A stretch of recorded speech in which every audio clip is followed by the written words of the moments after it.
Hey guys, Nick here. So in case you couldn't tell from my favorite starter from each generation video, I'm a fan of Pokemon. I'll give the three of you a minute to pick your jaws up off the floor.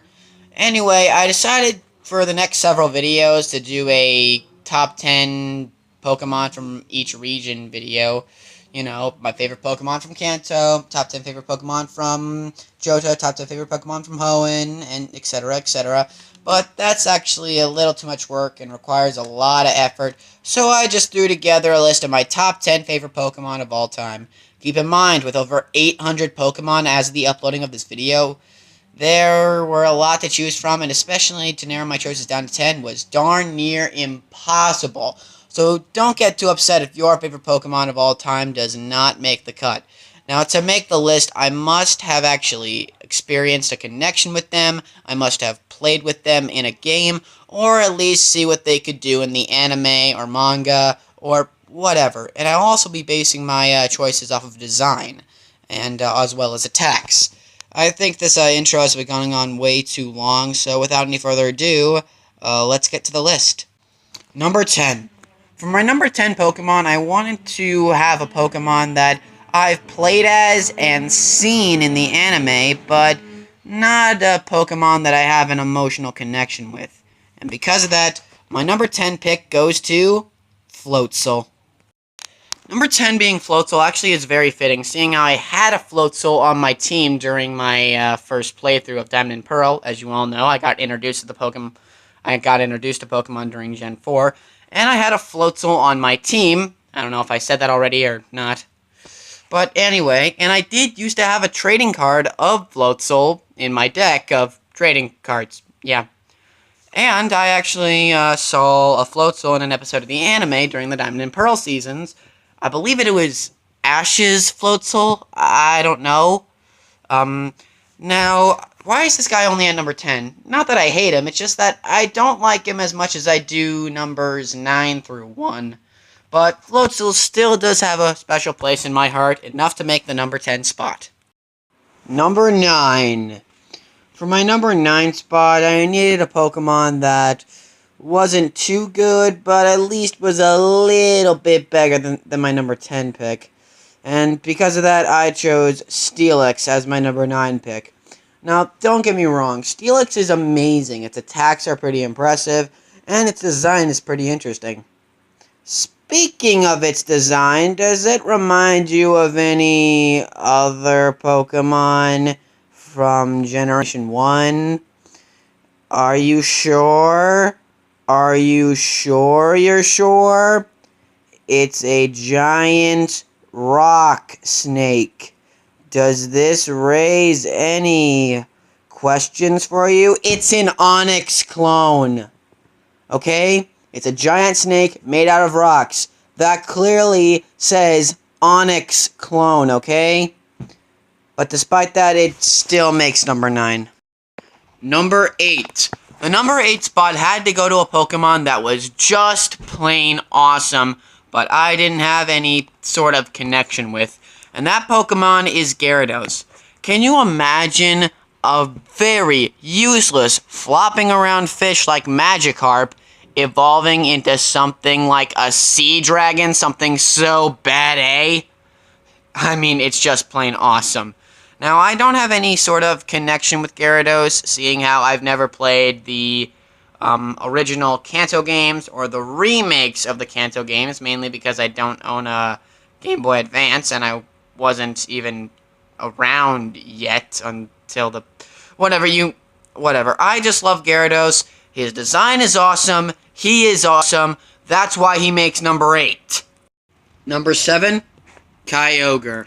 Now, Kyogre is one of 2 legendary Pokemon that I have on this list, and Kyogre is easily the most impressive of the Weather Trio in Hoenn, because when I look at it, there just is something that just stands out to me. I love how he's a giant whale, and I do like his really big fins that I guess could also serve as wings.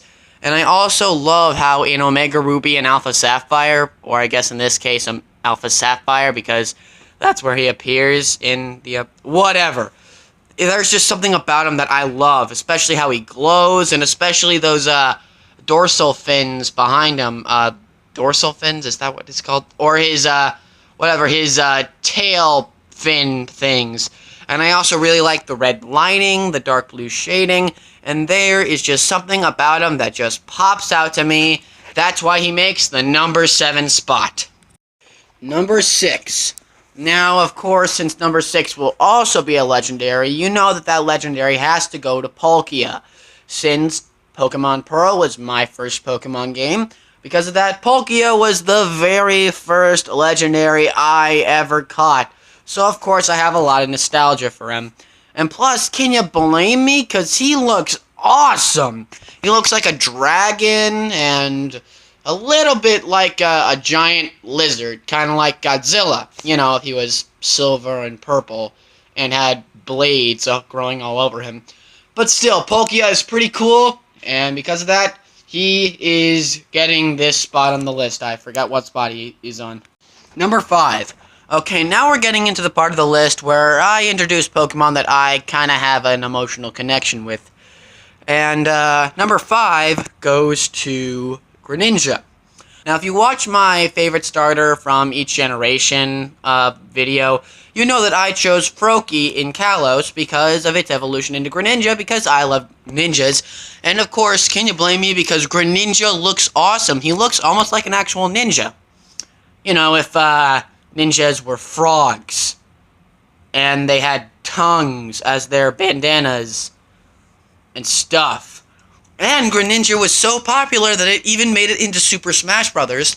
And Greninja is easily one of my favorite final evolution designs for a starter Pokemon. Except there's another one, another final evolution for a starter Pokemon on this list. And you'll see which one it is. Anyway, Greninja, you earned it to be on this list. Number 4. Now, the number 4 spot also is a Pokemon from Kalos, and that Pokemon is Tyrantrum. Yeah, it's a freaking T-Rex. Do you need any other reasons why it's on this list? The moment I actually caught a Tyrantrum, or encountered one in the wild in Kalos, it said to me, dude, I'm a T-Rex. You need me on your team if you want to be a Pokemon master, or I don't know, something like that.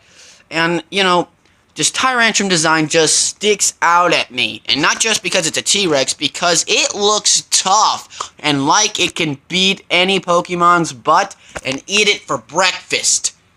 The Pokemon, not the Pokemon's butt. Whatever, you know what I'm trying to say. Number 4. Number 3. The number 3 spot belongs to a Pokemon that just made it this high on the list because I can't help but love it. Girafarig. Now, I know what you're thinking. You only chose Girafarig because it's a giraffe and giraffes are your favorite animal. Well, you'd be correct. But I also actually had a Girafarig on my team when I played Heart Gold and Soul Silver. Yeah, that's about it. Now, Girafarig was my favorite Pokemon for a long time when I discovered it. But then I recently changed it to my 3rd favorite Pokemon when I was making this list, because in my mind, there are 2 Pokemon that just stick out better, and I have more of an emotional connection with than Girafarig. Number 2. Now, the number 2 Pokemon on this list comes from my favorite region, Unova, and that Pokemon is Braviary. It's a well-known fact among the Pokemon community that Unova is based off of the United States of America. And it was awesome. And Braviary is proof of that, because it's a bald eagle colored red, white, and blue. Does it get more American than that? I think not. Anyway, and before you guys ask, yes, I did have a Braviary on my team when I was playing Black and White. And yes, I know Unova is my favorite region, so of course I had to put a Pokemon from the Unova region this high on the list.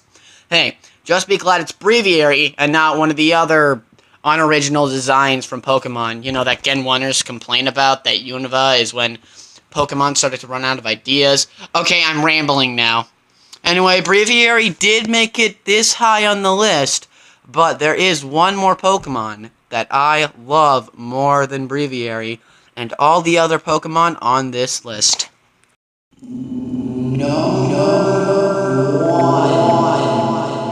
For a lot of people, their number one favorite Pokemon will be a Pokemon that they had a strong bond to, and I'm no different. Now, if you know me, I think you might know what Pokemon I have the strong emotional bond to is. And that Pokemon is Torterra. Now, of course, if you've seen my favorite starter from each generation video, you know that I picked Turtwig as my Sinnoh starter. And the Sinnoh games were my first introduction to Pokemon, so of course. And when it fully evolved into Torterra, I definitely felt a strong emotional bond between me and Torterra. I just had so much fun playing with him, battling the Elite Four, catching new Pokemon, and of course, becoming the new champion. And as always, taking down Team Galactic, of course, but mostly the other stuff that I mentioned. And it's hard to possibly think of my Pokemon experience without him. And because of this, Torterra, you are officially my favorite Pokemon because of our strong emotional bond. And if I had a Torterra in real life, you can guarantee that I'd make it my personal pet. But not like PETA thinks I would. Yeah, no, because, you know what, never mind. Torterra, you get my number one spot, and you always will. That is, of course, until I find another Pokemon that I feel a strong emotional bond to. But until then, you will always be at the number one spot on this list. Well, that's my list. I hope you enjoyed it. Let me know what you guys thought of it in the comments below. Also in the comments, let me know what your top 5, what your top 10, it could be top 5, top 10, top 15, whatever, what your top countdown list favorite Pokemon of all time are. Okay, make sure you guys like, comment, and subscribe, and I promise I will not be doing Pokemon videos all the time. Next video, it will be a Tokusatsu related video. Okay, where was I? Oh yeah, make sure you guys like, comment, and subscribe, and of course, as always, until next time, see ya.